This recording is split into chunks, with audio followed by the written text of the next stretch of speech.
What's up, guys? This is Luke with Central Pennsylvania Reviews, or Retro Tech Rewind. And today we're going to be taking a look at the Virtual Boy. Yes, the migraine-inducing original VR headset, I guess you could call it, from Nintendo. Basically, this used two little red LCD screens inside, or not LCD, dot matrix display screens, I believe, inside. With some mirrors that would flash the image back and forth over your eye. Some pretty, wild stuff considering the time that it came from. So, however, this thing was a colossal failure. Obviously, not nearly as good as the 3D technology that they currently use in the 3DS systems and whatnot. So, it'll definitely be interesting to take a look at this. Today, we're going to be replacing the capacitors, and I'm also going to be showing you the way I personally fix Virtual Boys that have the issue with the ribbon cables coming loose on either side of the displays, which is a very common problem that a lot of Virtual Boys suffer from, but it is actually a pretty easy fix. So we're going to be taking a look at that. Now, first of all, you can see I have this guy on its stand. Take that off, set that down, and we will be taking a look at some of the other bits and pieces that it comes with. Like, for example, here are a couple games. This is a Japanese and American one. You can see they're pretty interesting looking, pretty thin. And they have these little covers, and that's what the pin connectors look like. Not your typical card edge connector like in most cartridges. Kind of like a JEIDA kind of connection sort of thing. This is actually the controller here, and I still stand by the fact that this is probably one of the comfiest Nintendo controllers that they've ever made. It's a shame that it was made for the Virtual Boy. And I kind of think that the Gamecube controller took a lot of inspiration from this, if you can see. It looks very similar to me. There's two D-pads, the B and A button, select and start. Your on-off switch for the console itself is actually built into this. That goes up through the controller cord. And there's two trigger buttons on the back here.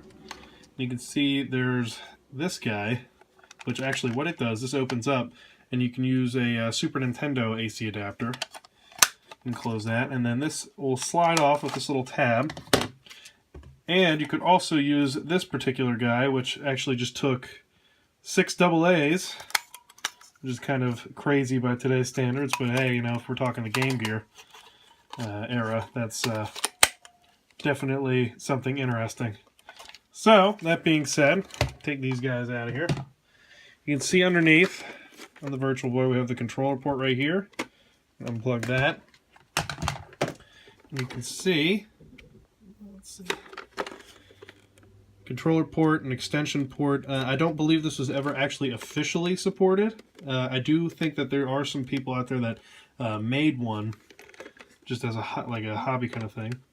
Volume control, headphone jack, and you can see I already did take the liberty of taking all the screws out of here just to save some time on camera.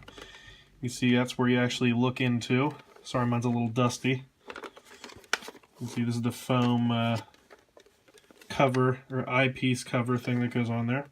That actually just pops off on either side here. Set that aside. Get some of that dust off, jeez. And on top, we have the little focus dial, which adjusts the focus between the two lenses inside. And then the IPD, I forget offhand what that stands for, but I'll probably put something on the video that explains that. And one thing I do like about the Virtual Boy is the color of the case and just the shape of the case. It looks really cool for me personally. Get the big old Virtual Boy logo there. So, I'm going to start taking this guy apart here. And like I said, I did already take all these screws out. So, you're going to have one here, here, here, here, 4 there, 2 more there, 1 here, and 1 back behind the eyepiece here. So that just kind of lifts off. Set that aside. And you want to have it sitting upright because of the way everything kind of sits in here. So carefully, I should say, lift that off. Oh no, I was wrong. You want to have it the other way. Silly me. There goes one of the eyepieces.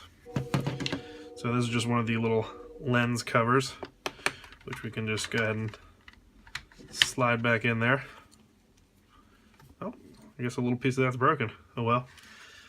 I actually have another Virtual Boy that I actually use for parts from another one, so I guess I can go ahead and replace that. See, a little bit of that broke. Interesting. Set that aside. You know, take the other one out too, just in case. And you can see inside here that there's quite a lot going on, actually, surprisingly.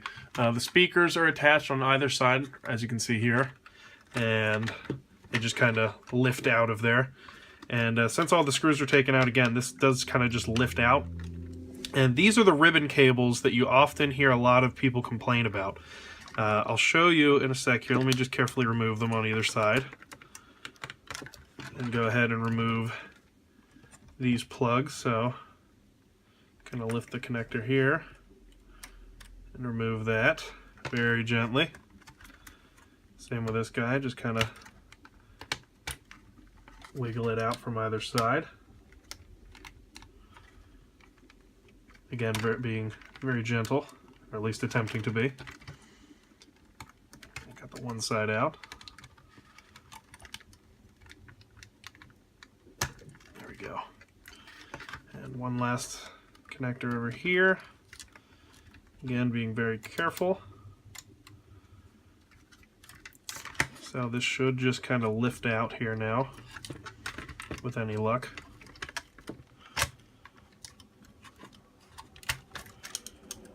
Take that guy out, set him aside. But anyway, as you can see on here, these little ribbon cables are actually just kind of glued on there, similar to how the glue on the ribbon cable for the original brick Game Boys is, where over the years the glue kind of loosens up and the cable lifts off. An easy trick for this, and now I already did it to this guy, so yours might look a little bit different, but I use a thin blade kind of soldering tip like this and turn it to a very low heat. You know, everybody's is different. I would not recommend using a soldering iron that does not have a separate heat adjustment, so be warned. And anyway, what I did was I just heated up very, very carefully and just kind of gently went over here to heat up the glue here. Stop, let it dry, and then do the same thing, just kind of enough to get it to really stick down. And ever since I've done that, I haven't had any issues, you know, knock on wood, of course, but I've not had any issues with these guys. So I know there are multiple ways of fixing these. One of them is, I believe, taking like some kind of oven cleaner stuff or putting it in the oven and laying like rubber bands around here and baking it, and something real crazy that I'm not too familiar with, to be honest with you, because this is just a method that I tried and it happened to have worked. So you can see a lot more of the inner workings here. You can see these are the mirrors that these little guys actually project the image onto, and then it reflects back into your eyes. You can see, and now if I move the knob on top, you can see it actually moves these back and forth depending on how far apart your eyes are, actually. And then the focus, you can see it moving in there. You can see that white piece down there moving on either side. I guess that just kind of focuses the lenses a little bit. You can see it kind of moving it. So the next board we're going to have to take out is this little guy here and this little guy here for the audio. And I don't believe that the controller port board has any capacitors on it. Sorry, that's my dog barking. And I believe that's all the boards that we're going to need to get to replace the capacitor. So I'm going to start unscrewing these guys quickly and get those out of here.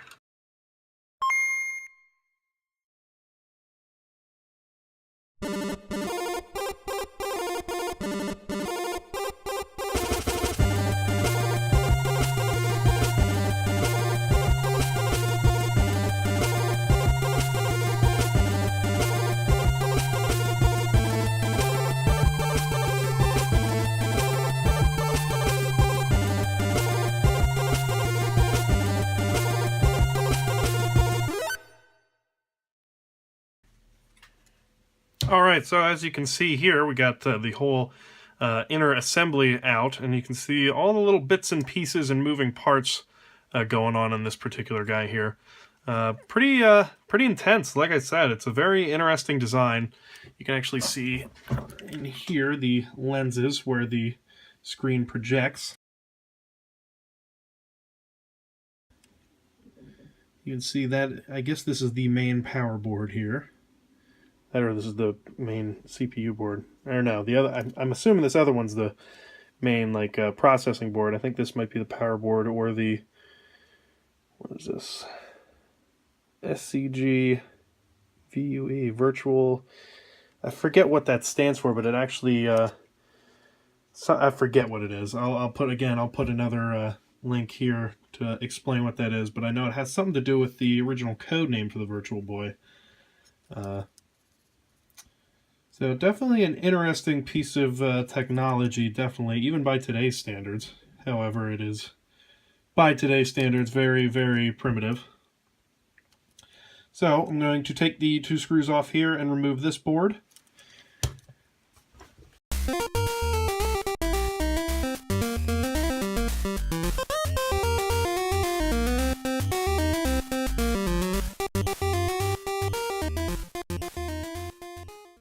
Alright, so now that I got this removed and I have all the boards, or separate circuit boards that require attention out, I'm going to start desoldering the original capacitors here. And actually got the cap kit for this from a gentleman who I get a lot of things from, and that is from console5.com. Again, I'm in no way endorsed by them. I just happen to use parts and kits and stuff from the guy, and he's a very nice guy. So definitely check him out. I'll put a link in the description to his website. Definitely very helpful. So, but either way, so the next thing to do is I'm going to actually start removing the capacitors here and putting some new ones in. So let's get started.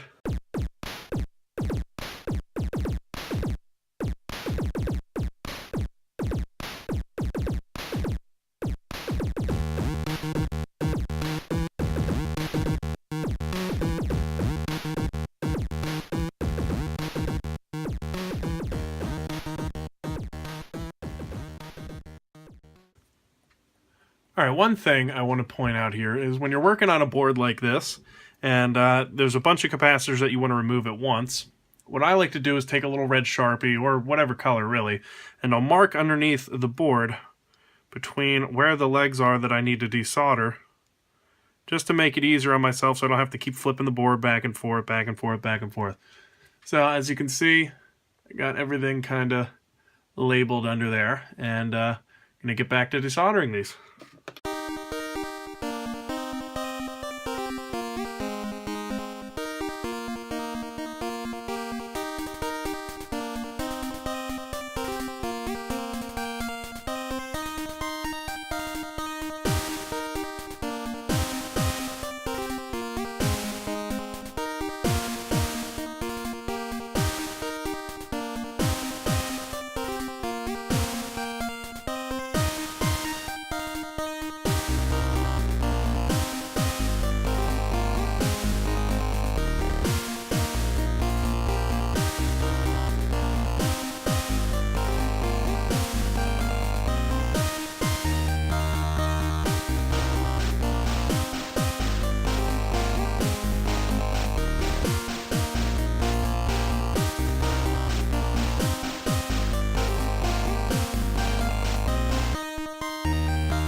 Alright, so we got all of the boards recapped and everything, so the next thing to do is go ahead and try to figure out how to put this flipping thing back together. So, that being said, it probably is going to be a lot easier said than done, of course. So, I'm going to try and line this guy up here.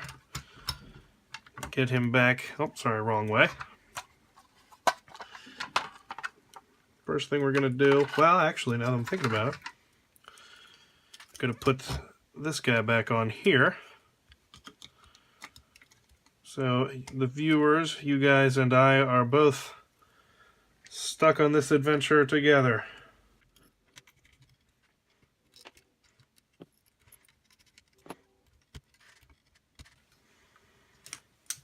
Okay, so got that put back on there. Let's see if we can't get this guy situated correctly.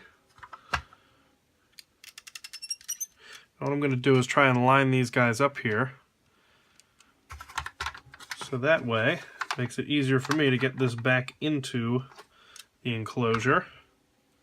Because you'll notice there's these two little pieces right here that need to line up with these two pieces right here. So, let's see if I can't get these guys in here. That one works, and that one works. Would you look at that, first try. So next thing to do, let's go ahead and put the speakers back in. You'll remember that they kind of sat on the outside edges out here. Actually, I'm going to leave this one off because this board right here needs to be... Now you'll notice, it's pretty interesting here, these little clips, they clip to the metal frame and give you a better ground point. Well, not better, but a ground point, without actually having to screw anything on or solder anything on. So those just kind of snap fit onto there. Go ahead and put these little guys back into place. Actually, you know what? That's an interesting cable choice. Instead of a ribbon cable, it's just the bare wires sticking out.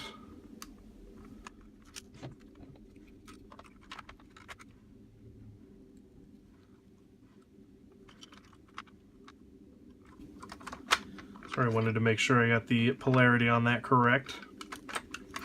So with those put back in place, we can kind of finagle this back down onto there. Get the screws. We can screw this guy back into place.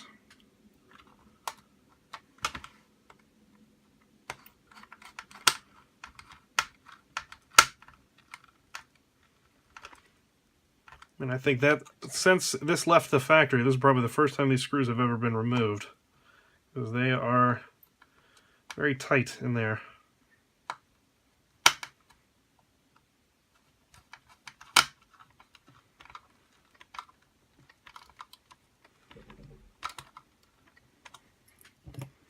I go ahead and use my larger screwdriver here just to get these on, because those little precision ones are kind of tough.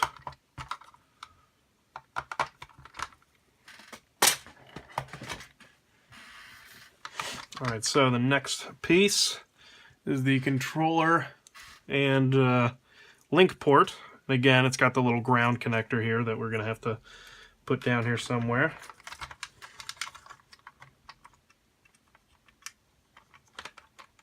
Snap that on.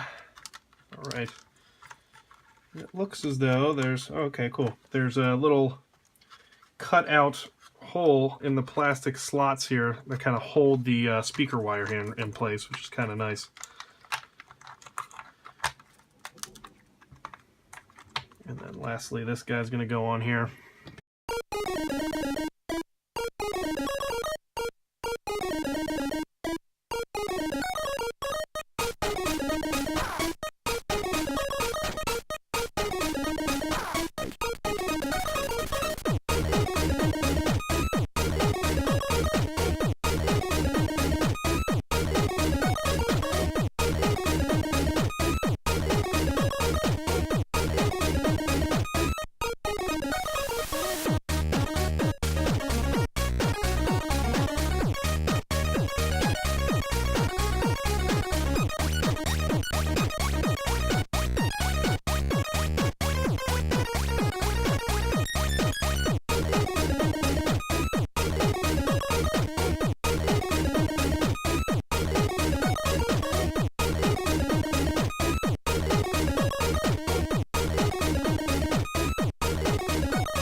Alright, so we got everything back together. You can see I actually replaced the little Nintendo security bit screws with just standard screws here. And for anyone that is interested, I actually get these at Lowe's, and these are the exact size that you will need.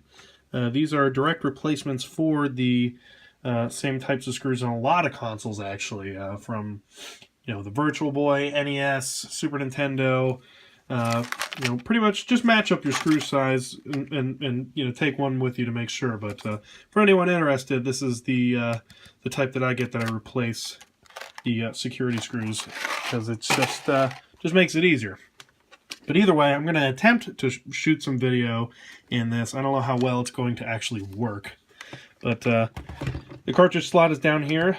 For example, we have the Virtual Boy Warioland, which is actually a really good game, surprisingly. So I'm going to turn my overhead light off, and I'm going to turn this guy on. Now again, the controller here actually has the power switch. So I'm going to turn that on. And you might not hear anything at first, but give it just a moment. And let me turn this light off. See if I can't get any kind of video of this. I can kind of see what's going on in there.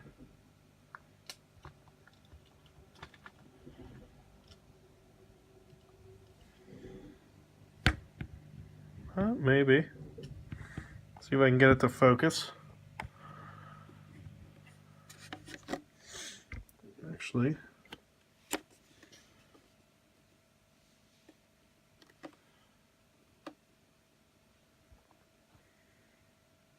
yeah, I don't think that this is going to be able to focus in on it.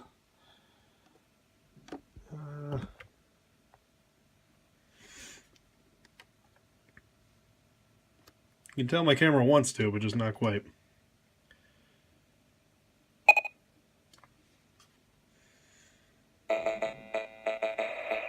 If you look, you can see it's showing both screens at once.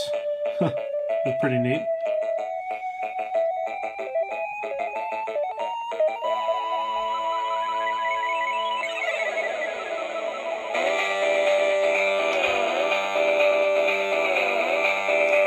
Sounds good to me.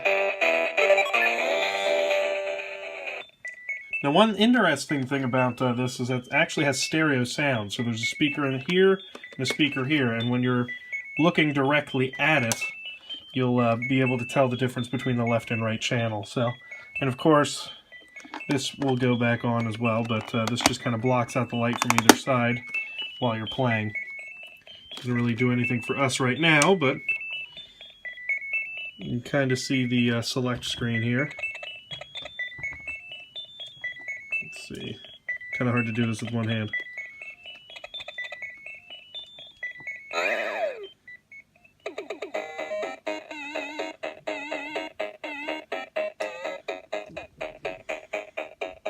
But yeah, so you basically, you get the idea. So, as you can see, it wasn't too difficult at all, actually, to replace all the capacitors and everything. A lot easier than I expected it to be, even. My biggest concern was the whole, internal mechanism controlling the focus and, eye width display. But actually not bad at all, if you ask me. So, again, if you have any questions on how to fix your Virtual Boy, or if yours is not working and or think it to be a problem that I didn't directly cover in this video, feel free to leave a comment or send me a message, and I'm happy to help you out. But until next time, I'm going to go ahead and give myself a migraine and maybe play some Tellero Boxer or Red Alarm or something, and, well, just probably be miserable. I'm just kidding. The Virtual Boy really isn't that bad, at least not to me anyway. But, again, until next time, this has been Luke. Thanks for watching. Check out our channel, Central Pennsylvania Reviews, for a bunch of cool, interesting videos. And if there's anything that you want to see me repair, or you have any questions, or anything that you want to see me review, feel free to let us know. I actually have a video coming up here on the Pioneer Laser Active and all of its various components, so be sure to check that out. But again, lastly, until next time, thanks for watching.